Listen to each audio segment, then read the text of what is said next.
Ya sebenarnya Nah. Miss Diana ini tidak menjawab pertanyaanku. Yang tak tanya itu perasaan pribadi Miss Diana. Oh iya iya iya. Kalau ketemu orang tua yang Oke oke. aku tidak peduli. Pernah tidak ketemu gitu? Pernah. Eh, Kalau berhadapan secara langsung dalam saat yang lama enggak ya, hanya ya kita taunya dari anaknya tadi, sepertinya anak ini kok kurang maju gitu Kak, sepertinya kok kurang cepat. Jadi kecepatannya dengan temennya ini terlihat beda gitu. Ya misalnya anak-anak ini terlihat anak yang sehat ya, dalam arti tidak kurang gizi gitu ya. Kemudian kalau kita ajak bicara misalnya dia nyambung gitu, eh, berarti kan ada apa ya, ada sesuatu gitu di rumah yang terjadi. Nah kalau ketemu orang tua secara langsung itu biasanya kita yang memanggil duluan gitu. Jadi pihak sekolah yang mengajak untuk ketemu, kemudian kita tanya gitu, ini bagaimana? Ya kalau berhadapan langsung gitu ya Van, gimana ya maksudnya? Ya baik-baik saja gitu, kita kan tujuannya mau ngomong, sama-sama mau nyari solusi gitu kan. Jadi ya nggak apa-apa sih. Ya nggak gemes sama gitu ya, nggak gimana. Nggak Hanya pegel, nggak kesel gitu. Lihat orang gitu. eh, hanya saya ini prihatin ke anaknya gitu. Oh, Kenapa anak ini kok kurang gitu, dari segi yang mana gitu, kita bisa bantu dari segi mananya gitu. nggak ada kesel berarti ya. Soalnya kadang-kadang orang-orang tuh kayak gitu, nggak peduli. Dia yang punya anak gitu, nggak peduli sama anaknya sendiri. Wis pokoknya sudah bayar, wis tanggung jawab sekolah. Kan susah itu orang kayak gitu. Ya itu pernah ada guyonan gitu ya, tanya ini yang perlu sekolah ini sepertinya orang tuanya ya, bukan anak-anaknya gitu. Ya itu Kayaknya begitu ya. guyonan. Ya memang sih dulu yang ya dulu orang tua saya saja ya pengalaman ini mungkin juga nggak sekolah orang tua ya, maksudnya tidak ada sekolah untuk orang tua begitu, bagaimana menjadi orang tua setelah mempunyai anak, ya mengalir begitu saja. Jadi saya juga merasakan kalau dulu itu memang sekolah ya dibiarin gitu ya enggak dibimbing, maksudnya ya paling tanya bagaimana, ada merahnya enggak gitu. Paling tanya hal seperti itu. Kalau saya dulu jadi merasa memang sendirian gitu, malah saya yang minta misalnya kurang ya kayaknya nggak bisa, harus les misalnya gitu, malah saya ya dulu yang banyak yang minta ke orang tua gitu. Mau belajar ini mau belajar itu tuh saya yang minta dulu. Jadi inisiatifku gitu. Iya iya. Cuman kan kayak tadi tuh Miss Diana bilang orang tua itu yang dulu ya ditanya ada yang merah enggak. Sikap itu sebenarnya positif atau negatif? Lihat anaknya juga ya. Kalau misal saya ditanya dulu ada yang merah, ada ya.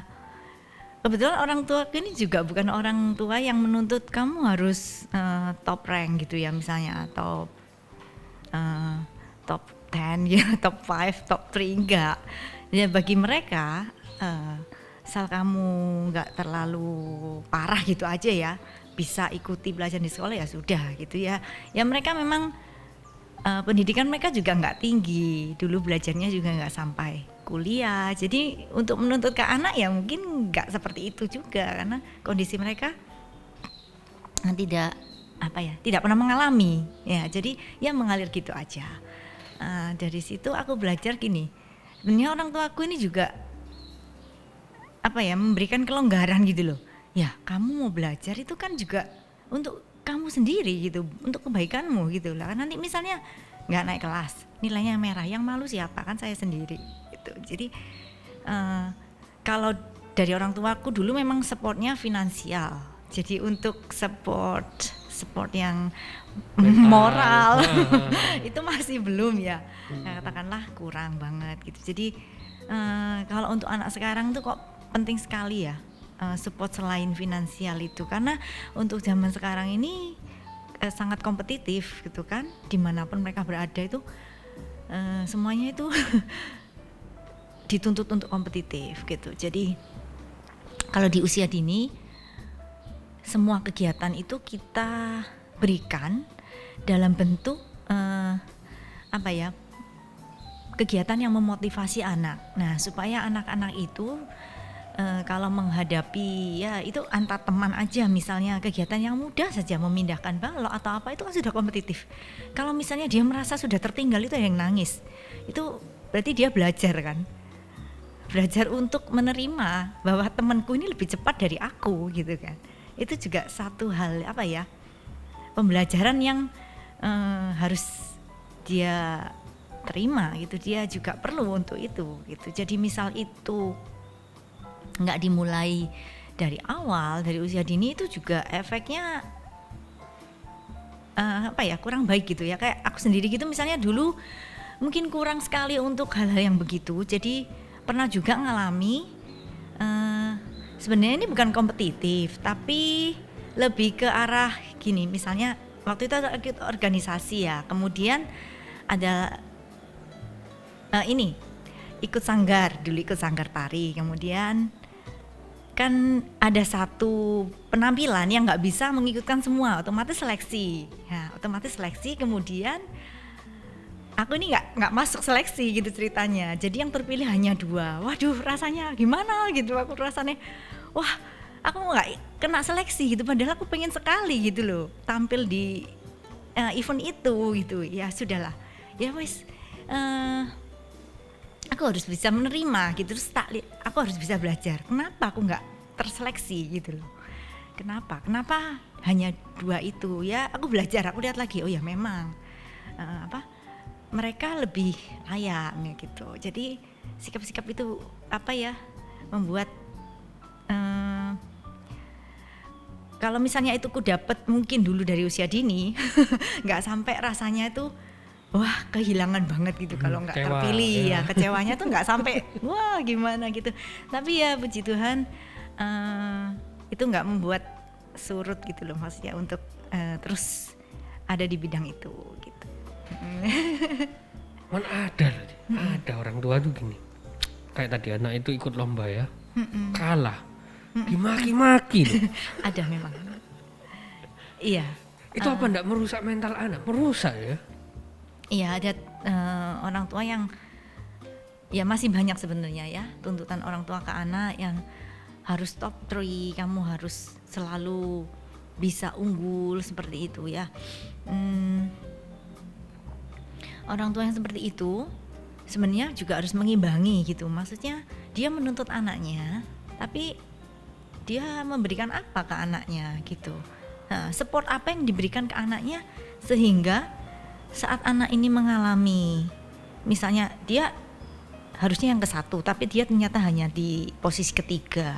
Nah, itu support apa yang dia bisa berikan ke anak itu supaya berikutnya dia bisa naik lagi ke jenjang yang pertama. Maksudnya kalau marah-marah itu ya atau maki-maki itu anak itu akan menerima aja sih sebenarnya, atau karena itu kebiasaan dia akan ya nggak apa-apa, oh ya nanti paling menerima makian atau cacian aja, misalnya aku nggak sampai di yang pertama gitu. Nah itu untuk anak usia dini ya khususnya itu akan menjadi satu hal negatif yang akan tertanam ke bawah sadarnya dia, nantinya itu nggak baik gitu. Jadi otomatis nantinya kalau dia menjadi orang tua dia juga akan seperti itu, karena itu sudah tertanam cukup lama kan. Nah itu akhirnya jadi turun temurun begitu kan. Nah, kalau anak itu misalnya lebih dimotivasi daripada mendapat marahan atau cacian, ya dia akan lebih bisa melihat, maksudnya saya ini kalah karena apa? Dia kan bisa lihat banyak hal, lihat lawannya, lihat kondisinya, terus lihat banyak hal gitu, nggak cuman mau menang tapi atau nggak terima kekalahan, tapi nggak tahu gitu loh apa yang terjadi, apa yang menyebabkan hal itu terjadi. Nah itu kan kurang baik ya, hanya untuk mencapai sesuatu di atas tapi tidak melihat sekitarnya. Nah, gitu. Sepertinya yang dicapainya itu hanya target yang tidak ada tujuan gitu. Tujuannya hanya ya sudah top gitu aja, sudah selesai. Terus nggak ada apa-apa. Setelah selesai itu apa gitu kan? Sudah gitu aja. Toh itu pialanya juga dibawa sendiri, ditaruh rumahnya sendiri. Sudah apa efeknya begitu. Nah harusnya kalau dia sudah di atas itu bisa membuat yang lain itu misalnya memandang dia, wah ini meskipun dia top tapi dia anaknya bagaimana misalnya, tetap rendah hati, tetap baik, tetap apa itu kan orang tua yang harus ngajar. Iya. Dan pendidik di sekolah juga. Jadi kayak memang itu. Orang tua yang butuh sekolah. Ya karena juga jam anak-anak di rumah itu memang lebih banyak, tapi untuk orang-orang yang tua yang sibuk memang kan ada kerjanya sampai sore, mungkin sampai malam baru ketemu anak. Ya itulah waktu yang berkualitas itulah yang harus disediakan, entah 15 menit, 30 menit. Entah bicara, entah diem, itu waktu gitu. Meskipun hanya di rumah ya, tidak harus selalu, maksudnya harus ngajak anak itu rekreasi, tidak. Tapi ya hanya bertemu saja. Ngobrol gitu ya. Iya, main. Kalau anak-anak usia dini itu main. Main yang gampang-gampang, kadang-kadang hanya cuman mungkin hanya digendong, lari misalnya cepet-cepetan atau apa gitu. Penting itu ya. Penting untuk membangun relasi. Aku mau balik ke tadi, Miss. Misal tadi kan Miss Diana bilang kalau anak itu mau dituntut orang tua untuk ranking, kan tadi Miss Diana bilang orang tua nih sudah sumbang apa sih, sudah buat apa sih. Nah apa harusnya yang orang tua buat untuk mendukung anak ini supaya akademisnya bagus? Apa yang harus disiapkan orang tua? Ya pertama memang melihat lagi minatnya anak ini di mana. Kadang anak itu juga tipe belajarnya bagaimana. Anak-anak itu tipe belajarnya bermacam-macam ya. Ada yang visual, auditori, kinestetik. Nah, kadang orang tua menginginkan anaknya belajar sambil duduk berlama-lama gitu. Itu artinya belajar. Padahal anak ini kinestetik sekali. Jadi dia nggak akan bisa diem ya, bisa diem gitu nggak bisa dia ya? Tidak bisa diem. Dalam arti gini, dia mengerti sesuatu dengan bergerak gitu. Entah dengan misalnya pulpen ini cetik-cetik terus apa, kan ada yang gitu ya. Dulu itu kan ada anak yang belajar dengan gini, terus anak yang belajar harus dengan musik. Saya sendiri nggak bisa kalau belajar dengan musik ya, beda-beda. Kemudian ada yang anak harus lebih, wah saya kalau baca ini lebih masuk daripada cuma dengar gitu. Ada yang dua-duanya kombinasi gitu. Nah tipe belajar ini kita juga harus kenali. Kemudian jadi kita bisa memberikan lebih tepat lah istilahnya, nggak nuntut anak harus begini tapi bisa lebih tepat. Kemudian kita lihat juga anak ini minatnya di mana sih sebenarnya. Kan ada yang lebih minat ke eksak gitu ya, atau seni, atau musik, yang musik masuk di seni, atau yang IT bagaimana gitu. Jadi anak ini kemana? Nah jadi kalau kita menuntut anak seni yang mungkin dia di IT ini tidak begitu ya, sebenarnya kita kurang bijak ya. Ya oke lah dia belajar IT, tapi tidak harus tuntut kamu harus misalnya harus expert di IT itu. Ya kita beri pengertian IT ini bisa menunjang bakat senimu misalnya begitu. IT ini sangat menunjang. Kalau kamu nggak bisa sama sekali itu juga rugi. Nah anak diberi pengertian seperti itu. Berarti tetap harus belajar walaupun tetap harus belajar. Jadi win-win solution ya. Orang tua juga tuntutannya terpenuhi, anak juga bakatnya tersalurkan. Nah, iya begitu. Apalagi Miss? Selain tadi itu cara belajar, terus minat, apa lagi? Minat.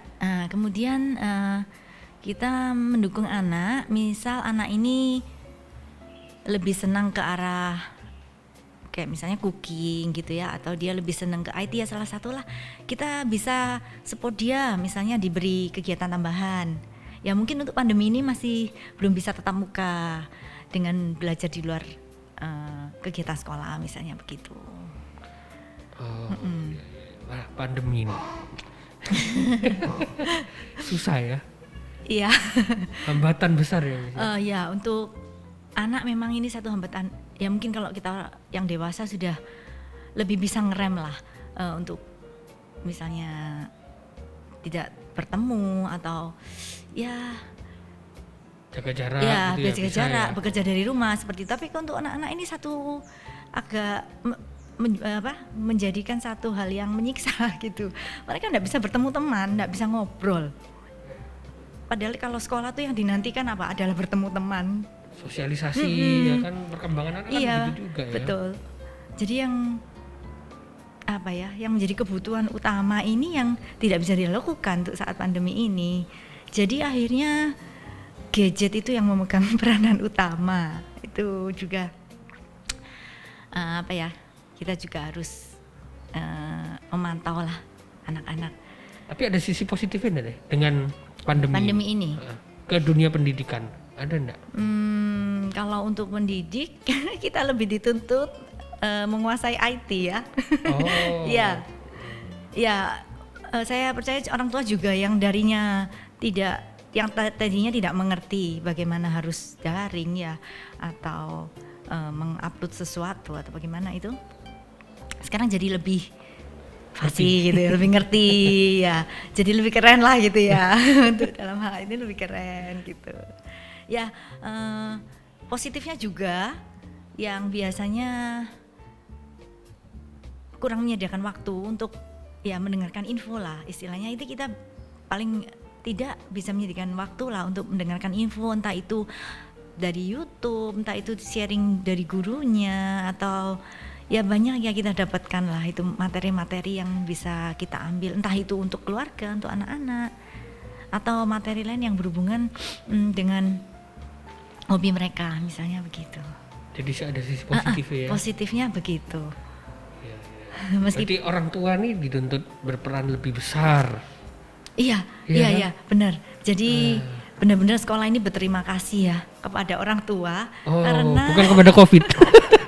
Bukan, maksudnya begini, karena selama belajar di rumah ini kalau misalnya orang tua tidak mendukung, otomatis anak-anak juga tidak bisa belajar seperti yang sudah dijadwalkan.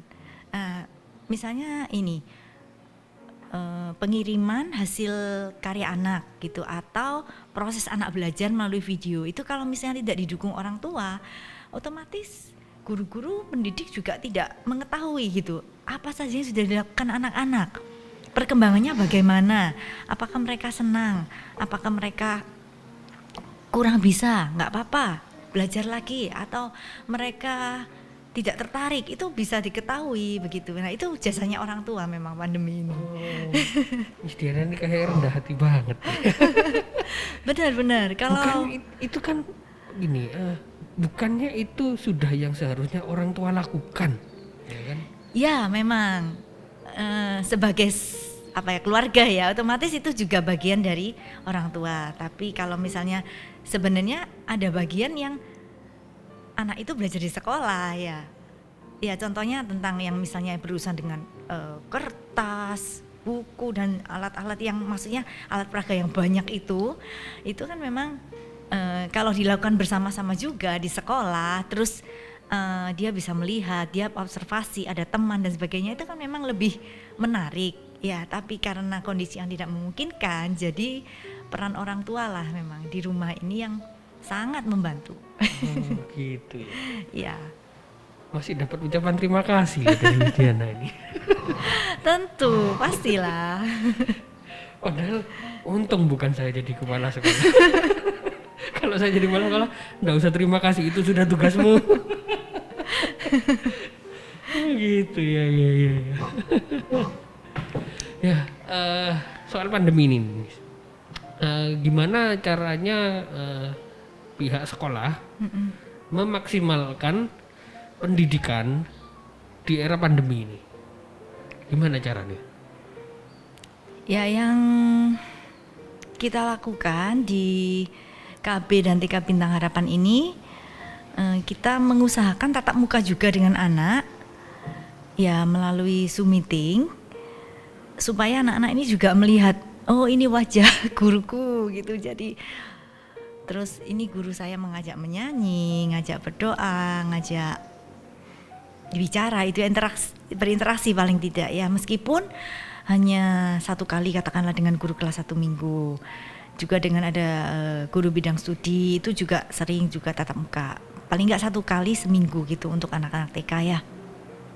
Jadi diharapkan anak-anak itu juga tetap apa ya, ada keinginan gitu ya untuk ya belajar, meskipun otomatis disiplinnya berkurang gitu, mereka bisa mengerjakannya ya terserah mau jam berapa, mau pagi, mau siang, mau malam, terserah mereka. Tapi paling tidak itu tidak hilang begitu saja gitu kan, kegiatan yang seharusnya mereka lakukan di sekolah itu mereka juga lakukan di rumah. Itu bagian dari apa, seperti tanggung jawab gitu ya, tanggung jawab bagi kita kecil tapi bagi anak-anak itu besar. Tanggung jawab itu saya menyelesaikan ini, itu sudah tanggung jawab gitu, tanggung jawab sebagai pelajar istilahnya, sebagai siswa. Nah kemudian kita juga membagikan materi pembelajaran ke orang tua itu setiap hari Jumat. Nah untuk 1 minggu ke depan, jadi orang tua belajar bersama anak itu bisa melihat video pembelajaran dikirimkan gurunya tiap hari. Jadi melihat panduan itu, kemudian oh cara mengerjakannya seperti ini.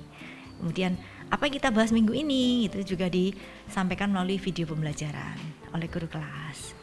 Jadi semua berbasis dari video ya? Iya, video dan iya benar. Juga dari gadget dan laptop. Berarti tenaga pendidik ini harus belajar juga. Iya, betul. Harus banyak belajar. Kita harus belajar. Iya. Nah, tenaga pendidik nih, Miss. Sekarang ini tuntutannya apa sih untuk tenaga pendidik? Harus apa? Harus bisa apa? Harus kualifikasi secara mental apa?